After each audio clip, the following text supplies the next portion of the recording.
Hey guys and girls, it's Birchy here from the B.Invested headquarters. Today I'm going to do a whiteboard session. Everyone loves when I pull the whiteboard out, and this one here is going to be awesome. I've got so much content in my head that I'm going to show you to you guys. This could be the biggest banger of the year that I pump out in this video. I know this is going to blow the minds of a lot of you and open the world to new possibilities you didn't think could be or is possible out there in the marketplace. So today's topic of discussion is called security swaps. So people quite often ask me, hey Nathan, I want to buy a property, or I've bought I use the word plural, tens of thousands of properties for investors over the course of the last 20 years being an investor myself and running the business. I've seen investors where they might buy 10 properties, 20 properties, 30 properties, and they see their property go up and double or triple or quadruple, right? I've got investors today that I bought property 3 years ago for 200 grand and are now worth 600 grand. And they're like, Nathan, I wish I could buy more properties, but I don't service anymore to buy more properties, right? They might have a loan of 500 grand on a property. Their property might be worth $1 million. Whatever the case may be, you might be feeling, I can't do anything. I can't buy anything. That is the importance of this conversation that we're having today. It's not that you can't do anything. It's like, okay, what does that next move look like? So I'm just going to run an example, right? Let's say we bought a property for, I don't know, 200K 10 years ago. Now it's worth 800K. You've revalued it somewhere along the way and you've got a $500,000 loan on it, and you've got 300 grand worth of equity on it, right? So let's just write some little notes here. Purchase price, value, loan, cash if you sell it. So most people will sit there and think to themselves, hey, I need a bit of cash. I want to buy some more properties. What do I do? They'd sit there and go, well, I'll sell the thing for 800K. I'll pay out the 500 grand debt. I get 300K, I'll go buy something for 300 grand. That sounds all good and well, right? But if you could go and buy something for 800 grand, would you sell that property for 800 today and go and buy another one for 800,000 or another multiples, right? So what the potential that I'm talking about here is called a security swap or a substitute security or a portable loan, right? This is very high detailed stuff, right? You can't just go, it's like changing the engine of your car as you're driving down the road. The banks don't promote this stuff, right? The banks don't have any, you go look on all their websites, they don't talk about this. No one's talking about it. Your mortgage broker won't talk about it because the mortgage broker wants you to go write a new mortgage so they get paid a new commission for it, right? But 99% of investors out there with a large portfolio, if they could go back to the bank and get a loan like that, they'd be buying more property like that because that's what they want to do, right? So if you can't get a loan, you might have lost your job, you might have 5 new kids, you might have, missus doesn't work anymore, whatever the case may be, but you've got this property you could sell and you think, I'm only going to have 300 grand. No, there's a very good chance, probably a 90% chance that you could sell the property for the 800, still keep the loan for 500 and use that 300 grand that comes out as cash. And how that would look like, let's just break it down. I'm just going to use it as a real simplistic figure here. I know there's taxes, there's all these other things. I'm just showing you as an example here, folks. So you've got the 200 grand property. It's now worth 800,000. You sell it for 800. And then most common thing that people would do is cross out that 500 grand debt, take the 300K and go on their way and use the 300K to go buy something, do something, whatever. What I'm proposing, what I'm talking about here is you sell the property for 800,000. You then go and buy 4 more properties for 200,000 a piece, right? And what you do with that is it's just real rough numbers. I'm not talking LVRs, not talking, there's lots of variables here. You go and take those 3 properties and strap them together and you substitute the security over here, right? So you've sold this asset off. Let's call it I knew something like that was going to happen. 1, 2, 3, Smith Street, right? And you find these 3 properties over here that you buy. And I'm not about cross-collateralizing deals, right? You've already got a $500,000 mortgage here, so it doesn't, let's get that so it's not red. I'm not talking about getting any more debt, but you can strap these 3 properties. This is the only time that cross-collateralizing is good, because you've already got the debt anyway. Take those 3 properties and give them to the bank and say, hey bank, we want to keep the loan open, but give you these 3 properties instead of that 1 property.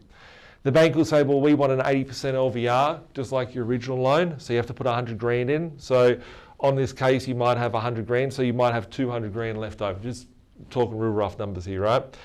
So then the 4th property, you can buy that one cash, right? So what does your position look like now by doing this, right? This property you bought in 2020, 2015, 2010, whatever it is, right? Whenever you bought that property over here, you bought it for 200, it's worth 800, and it rents for 600 bucks a week. Which 600 bucks a week on a 200 grand purchase, that's really good, right? However, when you look at $800,000 and 600 bucks a week, that's a pretty crappy investment. So if you had the 4 new properties, and let's just say these 4 properties are renting for 400 bucks a week,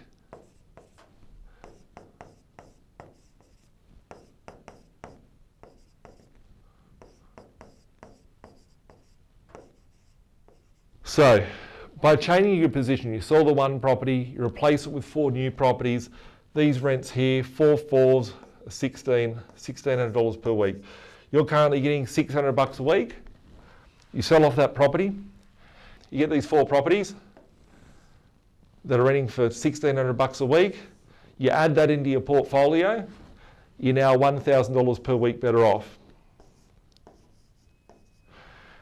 Now, if you had an extra 1,000 bucks per week, your debt's still remaining the same, right? You've gone to the bank and you say to the bank, well, why don't I service? And the bank says, well, you're failing servicing by like 2 grand a month or something. You go, well, hang on a second. I was failing by 2 grand a month. Now I'm getting 1,000 bucks a week. I'm getting $4,500 per month extra revenue. I now service, right? Mind blown. That way there, you've changed your whole portfolio position. Yes, you've had to sell a property off. Yes, you cash out your 800 grand. You don't take that 300 grand and put in your pocket. Well, you can if you want. You could cash out and keep 150K and then buy 3 more properties with it, right? There's multiple options here. Now, the thing is when you rock up the settlement, right? You're rocking up the settlement to settle the sale, right? We'll just shrink this and put it up in the corner of the screen, right? So you're selling Mr. 800K here, right? So at settlement, you've got your bank, you've got your lawyer, you've got the buyer, you've got the buyer's lawyer, you've got the buyer's bank. So there is 5 people working towards settlement, right? Now, if we're adding another 4 purchases in here, right? If we're adding 4 purchases,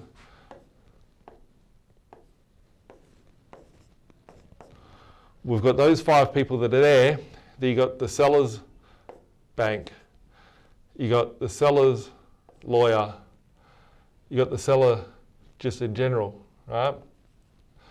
So there's 3 people, 6, 9, 12 people there, plus the 5 people there. Now you've got 17 people involved in a transaction, right?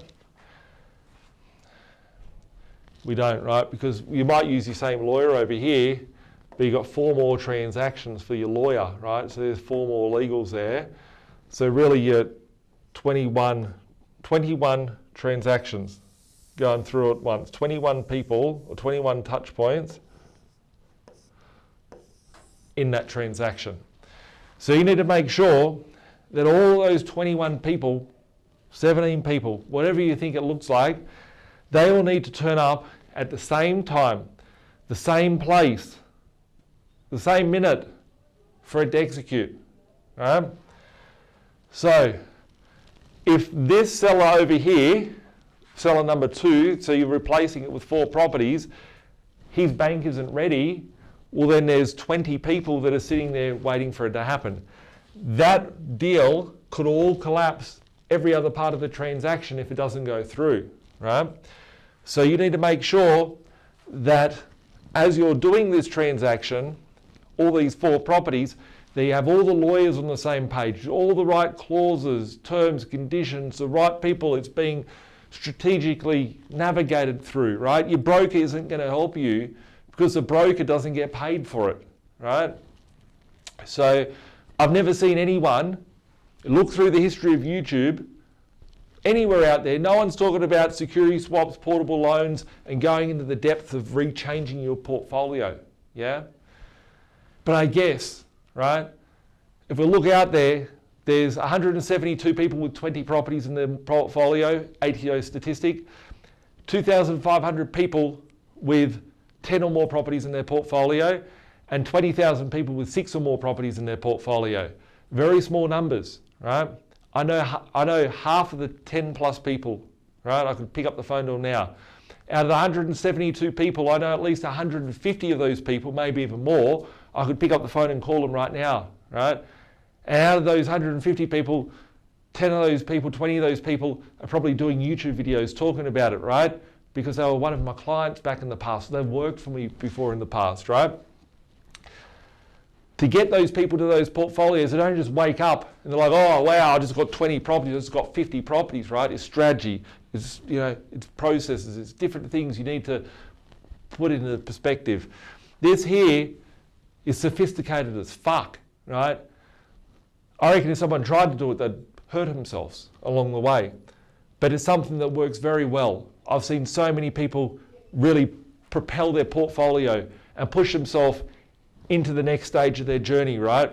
Because you could be sitting here today and saying, I'm stuck at 10 properties, right? Let's just push this all off the thing, right? 10 properties. In 2025, I don't want to increase my debt. I can't get a loan. I bought my 10 properties and it was just me. Now I've got a missus and 10 kids, right? I can't get a loan. The bank won't give me a loan, right? I want to get to 20 investment properties next year, right? How do you go from 10 properties to 20 properties you can't even get a fucking loan, right? So let's just go back to those numbers before, and let's say you bought it for 200K and it's now worth 800K and you owe 500K, right? You can sell one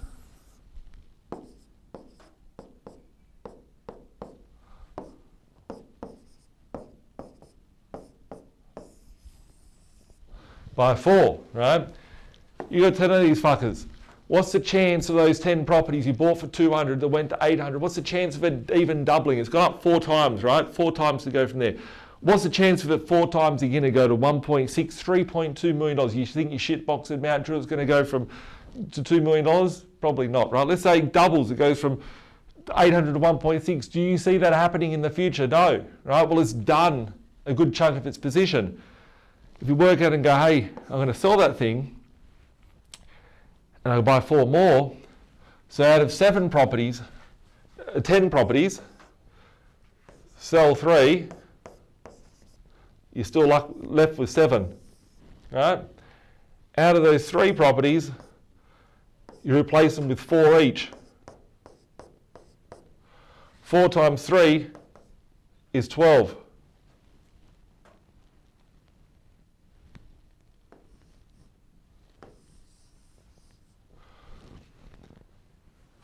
You had 10, you sell 3, you're left with 7. 3 times 4 is 12. You're now at 19 properties, right? That changes your whole position. You're not 20. You might need to get an extra one in there. You might have to sell 4, whatever the case may look like, right? But you're probably sitting there at the start of this video, scrolling through YouTube, whatever, you know, sitting there thinking, fuck, my year's fucked. I didn't get my goals for last year. I don't know what I'm going to do this year. I can't get a loan. My financial position's crap, whatever the case may look like, right? But no, we're sitting here going, it's 2025. I can trade out of my position of 10, sell 3, get back to 7, take those 3 I sold, buy 4 more each, bow, get to 12, get 12 and add to 7, that's 19. There's a whole new portfolio, folks. I can sit here, I can make this video from 10, 15 minutes, whatever this has been, to a half an hour, to an hour sort of session. But hey, there's lots of moving parts in this. They ain't fucking easy. It isn't normal. No one's out there to guide you. No one understands mathematically how this happens. It makes perfectly instant sense here. But as I've shown over here beforehand, you've got 5 people for your sale, 12 more people from when you're buying. That's just if you're replacing one property. You want to do this 3 times over, right? It's a big difference, right? You've got to have 30 people, 40 people as a part of this transaction for it all to go through. How do you navigate that? I've been doing this for people for decades, right? I look at the policies, I look at the banks, I look at the process, look at what you can do, I look at what's possible. As we look at these numbers back over here again, right? I know there's a lot of people that are hurting in 2024, right? 2023, 2024, people are hurting. Interest rates, cash flow, right? You buy a property for 200 grand, rent for 600 bucks a week. It might have only rented for 300, but the rent doubled, went from 300 bucks a week to 600 bucks a week. 600 bucks a week on 200 grand purchase price, fantastic return, right? 600 bucks a week on 800 grand is a shit return. So you could change your position, right? It's just to say you've got 10 properties, right? And we sell off 3 and we buy 7 more, we buy 12 more. We get from 10 back to 7, back up to 19. Your rent on these new properties is 400 bucks a week times 4, 1,600 bucks a week. 1,600 bucks is your new rental position, your debt never changed. 600 bucks is your old rent, 1,600 bucks is a new rent, 1,000 bucks a week difference. That's 50 grand a year better off, right? If you sell off 3 of your properties and buy 3 sets of these new properties, that's $3,000 a week. It's $150,000 a year. That's just one little thing I thought of while sitting in front of the whiteboard going, what the fuck am I going to draw today on a video for you guys, right? People say, how can you get to 10 properties? How can you get to 20 properties? How can you get started? All the losers in the comments that go, oh, you must have had dad's money or mum's money to do this, or your parents made you rich, or whatever the case it is, right? People think it's impossible. There's all these excuses, stories. You go to a barbecue on the weekend and tell your friends you've got 10 properties. They tell you you're a liar. They tell you, oh, you can't do it. Oh, there's an excuse, right? It's not. It's having a fucking brain. It's having creative thinking. It's asking questions and always never accepting what's being told to you and going, how can I push forward further, right? I'm just going to run through it one more time because this is really complex as fuck. If you're one of the 2,500 people, which I know that 1,200, 1,500 of you, however many of you have helped, right, are sitting there with your 10 properties and you're sitting there, how do I get to 20, right? It may be looking at something like this. I don't know your positions from the YouTube video, right? I do know if you just message me and say, hey, Birchy, what do I do next, right? How do you get yourself from the 10 properties you got at the moment, which is great, by the way, right? There's only 2,500 out of like 26 million people that have that, and you're one of them. But how do you change from that to that, right? I just gave you guys the blueprint for it. I'm going to leave everyone with the little disclaimer that I should have said at the start, but I don't care about disclaimers, right? Because I'm just talking scenarios here and concepts, right? This ain't financial advice. You could blow your fingers off. I said it before, and you could blow your fingers off by doing stuff like this, right? I have track records, 100% success rate from helping people do this stuff. So thanks a lot for watching, guys. If you did enjoy this video, make sure you give us a like, share it around with your friends and families. I appreciate you watching. I know my videos get shadow banned. It may be because I like to swear. It may be because I say things as they are. It may be because they don't want information getting out there that I'm talking about. But if you do like what I've talked about, you can contact us 1300 367 925, send us a message, hit us up, you know where to find us. But yeah, thanks a lot for watching. These are options and things that people do every day of the week. Do make sure that you're making the right move. Don't just watch this video and go, hey, I'm going to carve up my portfolio and sell something off or whatever, because there are tax implications, there are legal ramifications. Not all banks will accept it. It's how you go to the bank and tying everything together to work and go through at the same time. There's very strict parameters of what I do when I make these things happen. So yeah, thanks a lot for watching, and share, like, subscribe, and leave your comments below. Thanks guys, bye for now.